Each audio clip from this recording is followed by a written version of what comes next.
சட்டமன்ற தொகுதியில் தமக்கு எதிராக 2 லட்சத்திற்கும் மேற்பட்ட வாக்காளர்கள் இருப்பதாக திருவாடனை சட்டமன்ற தொகுதி உறுப்பினரும் நடிகருமான கருணாஸ் தெரிவித்துள்ளார்.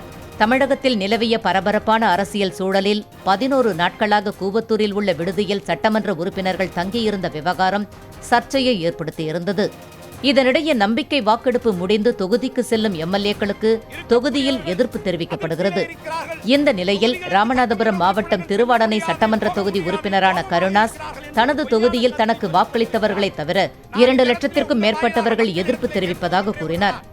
என்னுடைய திருவாடனை தொகுதியிலே 2,86,644 பேர் வாக்காளர்கள்.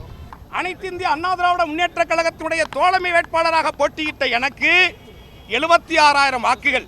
கருணாஸ் அவர்கள் வெற்றி பெறக்கூடாது என்பதற்கு எதிராக வாக்களித்த வாக்கு 1,15,000க்கும் மேல். வாக்கு அளிக்காதவர்களுடைய வாக்கு 80,000 பேர்.